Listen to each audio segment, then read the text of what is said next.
मैं रंजीत सम्राट, आप देख रहे हैं ऑन न्यूज भारत। इस वक्त हमें लखीसराय और हमारे साथ हैं लखीसराय के जाने माने व्यवसायी, नेशनल चैम्बर ऑफ कॉमर्स के अध्यक्ष सुरेश प्रसाद, जो लगातार लखीसराय में सेवा के लिए जाने जाते हैं।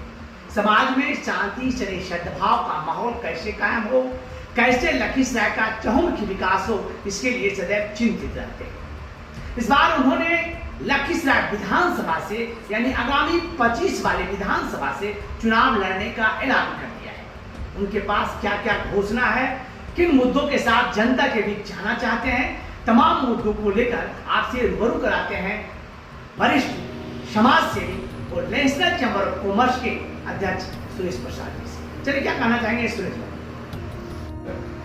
तो अभी इसकी विधिवत घोषणा मैं सारे मीडिया वाले, चाहे वो इलेक्ट्रॉनिक मीडिया हो चाहे प्रिंट मीडिया को नहीं दिया हूँ, लेकिन 10 दिन पहले, 15 दिन लगभग पहले मैं अपना एक बैनर विधानसभा 2025 का लड़ने का अपना ऑफिस कार्यालय के बाहर, जो हमारा इंडियन गैस का एजेंसी का ऑफिस है, और प्लस एक हिंदू का जो शुभ महावीर मंदिर होता है, उनका आशीर्वाद लेने के लिए एक बैनर वहाँ टांगा हूँ। तो अब आपको मैं थोड़ा सा शॉर्ट में मैं अपना पिछला समाज सेवा का वर्णन करता हूँ। सबसे पहले मैं अपना परिचय के लिए जनता के बीच मोहताज नहीं हूँ। मेरा एक व्यवसाय इंडियन कुकिंग गैस का है, जो करीब 37 साल पुराना है, और ये बिहार झारखंड का 10 डीलर में मेरा भी नाम आता है। और ऐसे तो बाज़ार में या बिजनेस में बहुत सारे प्रोडक्ट है, लेकिन एक गैस ऐसा है कि किसी भी कस्टमर के यहाँ हर महीना एक गैस जाता है। तो ये रिलेशन मेरा हर एक कस्टमर को बना हुआ, और आज से 15 साल पहले हमारा नेटवर्क करीब 50 किलोमीटर के अंदर में था। जैसे कि आपको सिकंदरा अलीगंज तक वहाँ घर था, उधर बढ़िया आपका हद्दा तक था, फिर इधर आपको शेखपुरा बरबीघा था, इधर आपको सुजगढ़ा मेदनी चौकी है, उधर फिर आपको कजरा भयपुर था। तो मेरा नेटवर्किंग तो बहुत लंबा चौड़ा था, लेकिन खैर परिचय की बात की कह रहा हूँ। अब रह गया कि थोड़ा सा ये समाज सेवा क्यों मैं करने के लिए उतरा हूँ। तो विगत 3 साल पहले मैं थोड़ा लखीसराय में रेगुलर नहीं रहता था, क्योंकि मेरा जो बच्चे लोग की पढ़ाई बाहर में होती थी, जिसके कारण मैं बाहर आता रहता। अब मेरे सब बच्चे लोग सब बेंगलोर में अपना जॉब में चले गए हैं, और मेरे पास इतना समय है कि लोगों की कुछ समाज सेवा करे। तो मेरा उद्देश्य यही है कि कुछ समाज के लिए भी उठकर करे, तो इसीलिए मैं विधानसभा का चुनाव चुना। क्या मुद्दा क्या है? मुद्दा तो देखिए, मुद्दा तो वही है जो आज से 25 साल पहले लोग उठाते हैं, 30 साल, लेकिन उस मुद्दा का कोई समाधान कोई भी पार्टी आज तक नहीं किया। जैसे कि एक मुद्दा यहाँ 30 साल से उठ रहा है, क्यूर रेलवे पुल के समानांतर रोड पुल, जो कि लखीसराय और चानन क्षेत्र को जोड़ता है। और चानन क्षेत्र एक बहुत ही विशाल एरिया है। आज चानन से लोग जो आते हैं वो उनको विद्यापीठ घूम कर आना पड़ता है, तो उसकी दूरी लगभग 9 किलोमीटर हो जाता है। और अगर क्यू रेलवे स्टेशन के बगल में ये पुल बन जाता है तो मात्र आधा किलोमीटर। तो 9 किलोमीटर की डिस्टेंस की तुलना में आधा किलोमीटर तो कुछ कहा ही नहीं जा सकता, जिसके कारण लखीसराय का व्यवसाय भी बहुत ज़्यादा आपका डिस्टर्ब होता है। ग्राहक मतलब चाह कर भी लखीसराय बाजार में नहीं लेके छोटा मोटा सामान, चाहे उस क्वालिटी का अच्छा सामान गांव में नहीं मिलता है, लेकिन तब फरमाइश करता है। और बहुत सारी बात है। मान लीजिए कि चानन क्षेत्र के लोग को बीमार पड़ गए, इमरजेंसी में लाना है, तो ये जो अगर पुल बन जाता है तो 10 मिनट के अंदर में वो कोई भी डॉक्टर के यहाँ जा सकते हैं, कोई भी बैंक जा सकते हैं, कोई पोस्ट ऑफिस जा सकते हैं। तो ये मांग तो जनता की तरफ से बार बार उठता रहा है, लेकिन ये 30 साल में कोई भी राजनीतिक पार्टी में, उनका नाम नहीं लूँगा, जिनका भी सरकार था चाहे अभी है, इन्होंने कभी भी इस पर नहीं। दूसरा, लखीसराय आपका बाजार का जाम, मेन रोड खास करके जाम का समस्या, ये जाम का समस्या धीरे धीरे बढ़ते जा रहा है। और आज तो ऐसा विकट हो गया है कि एम्बुलेंस गाड़ी भी रोड से, मेन रोड से नहीं निकल पाता है। तो इसका कारण एक ही है कि लखीसराय मेन रोड का कोई पैरेलल रोड नहीं है। जब तक किसी भी रोड का पैरेलल रोड नहीं होता तब तक वहाँ जाम लगना है। तो इसका एक समाधान है। मैंने 3-4 बार आपका डीएम साहब का मीटिंग में और एसपी साहब का मीटिंग में यातायात से संबंधित में हुआ था, मैंने एक सुझाव दिया था कि कृष्णा सिनेमा के सामने नदी कक्यूल नदी के पैलर में 18 फीट, यहाँ कृष्णा सिनेमा के सामने से लेके हसनपुर तक 18 फीट जमीन बिहार सरकार का है। अगर ये 18 फीट की रोड कृष्णा सिनेमा के सामने से लेके हसनपुर तक अगर बना दिया जाए तो 99% जो मेन रोड की समस्या अपने आप खत्म हो जाएगा। दो समस्या तो ये हो गया। तीसरा, लखीसराय यहाँ कोई नई इंडस्ट्री 30 साल से 35 साल से नहीं आ रही। यहाँ जो भी इंडस्ट्री है, यहाँ की लोकल व्यवसायी हैं।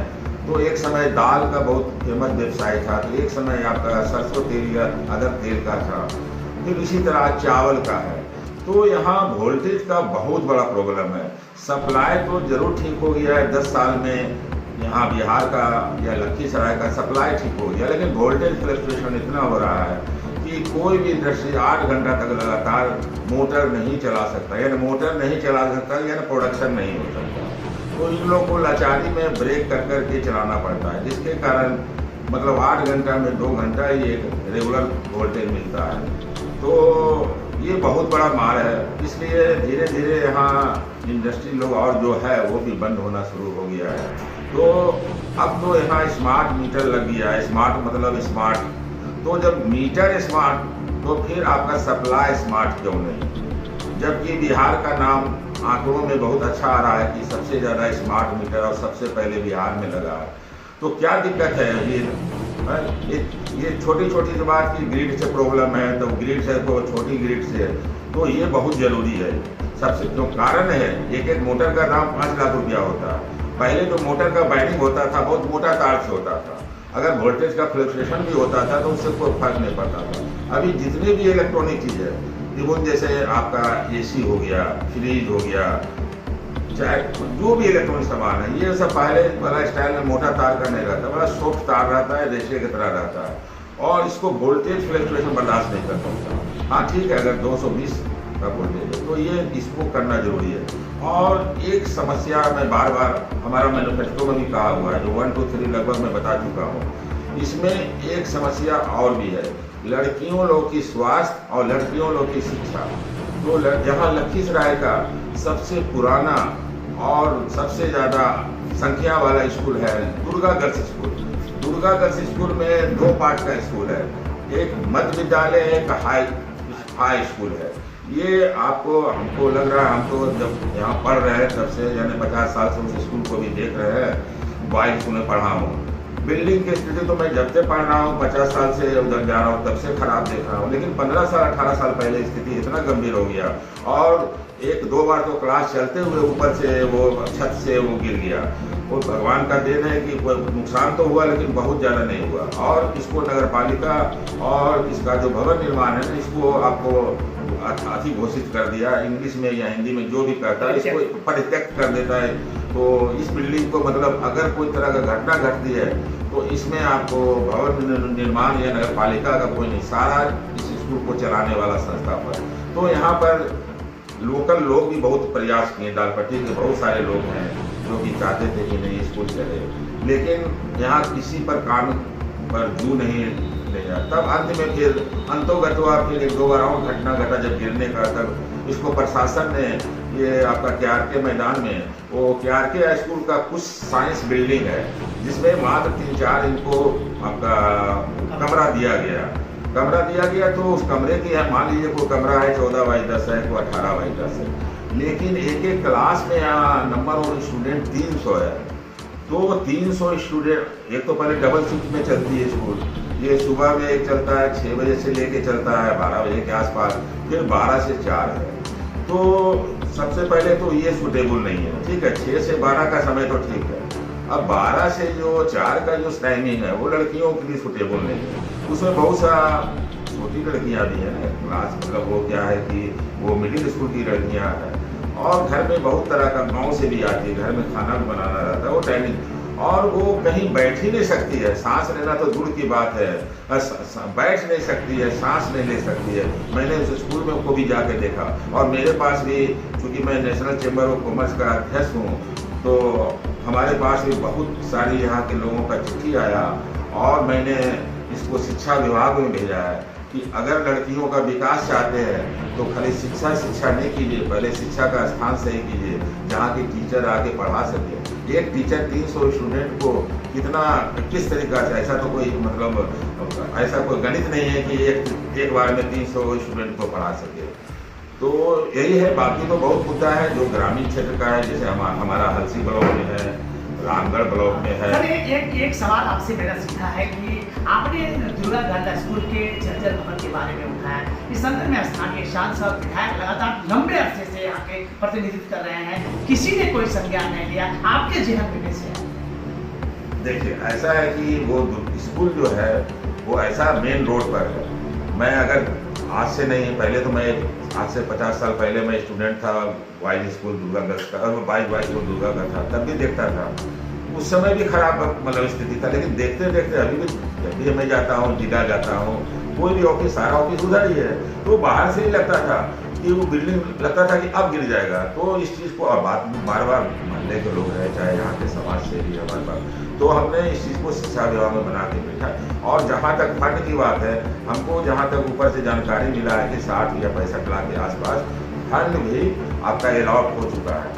अब हमको लगता है अगर फंड का अलॉट होगा तो अगर लोकल शिक्षा पदाधिकारी और लोकल एडमिनिस्ट्रेशन अगर जिस दिन चाहेंगे तो हमको नहीं लगता है कि निर्माण कार्य शुरू होने में देर लगेगा। अगर निर्माण कार्य में देर हुआ तो मैं धरना प्रदर्शन भी अपना चैम्बर ऑफ कॉमर्स के लोगों के साथ बैठ रहा हूँ। देखिए, लखीसराय जिले के नेशनल चैम्बर ऑफ कॉमर्स के अध्यक्ष सुरेश प्रसाद काम सुन रहे थे। लखीसराय में विकास की जो लंबी लकीर खींचने की उनकी मंशा है, इन तमाम विकास योजनाओं को धरातल पर उतारने के लिए उन्होंने तमाम जनप्रतिनिधियों से काफी निराश होकर उन्होंने ये मन बना लिया है कि इस बार आगामी 25 के जो विधानसभा का चुनाव होगा, चुनाव लड़ेंगे और चुनाव लड़कर विकास की एक लंबी लकीर खींचेंगे, जिसमें कि दुर्गा गर्ल स्कूल को जो जर्जर भवन है उसका पुनर्निर्माण कराएंगे। उन्होंने कहा कि क्यूल नदी के किनारे 18 फीट का चौड़ा मैरिन ड्राइव बनवाएंगे। साथ ही उन्होंने बिजली का जो शॉर्ट आउट है, जो भूख भाग करता है, तो ऐसे बिजली का जो स्मार्ट मीटर लगाने के बाद जो स्थिति नहीं सुधार हुई है, तो उसमें भी सुधार करने का उन्होंने मन बना लिया है। क्योंकि व्यवसायियों को बिजली का समुचित ये व्यवस्था होनी चाहिए, जो स्थिति है फ्लक्चुएट करता है, फ्लक्चुएट नहीं होनी चाहिए। इन तमाम केंद्र बिंदु पर इनका सीधा निशाना है और इनका कहना है कि जो भी जनप्रतिनिधि आए हैं, जो भी विधायक या सांसद हुए हैं, लखीसराय शहरी क्षेत्र की बात की जाए तो विकास पर कोई ध्यान नहीं रहा है, केवल इधर उधर की बातें करते हैं और लखीसराय शहर की कोई ध्यान नहीं देते। उन्होंने ये भी कहा कि लखीसराय के जो क्यूल रेलवे के समानांतर एक जुगाड़ पुल पर किसी तरह से लोगों की जिंदगी चल रही थी। अब तो बरसात के दिनों में ये जुगाड़ पुल भी ध्वस्त हो गया है। इन्होंने ये कहा है कि इस पर एक वैकल्पिक समानांतर आरसीसी रोड से पुल का निर्माण हो जाए तो सुजगढ़ा और चानन के क्षेत्रों का जुड़ाव हो जाएगा, जिससे व्यवसायियों को भी राहत होगी और स्थानीय लोगों को भी राहत मिलेगा।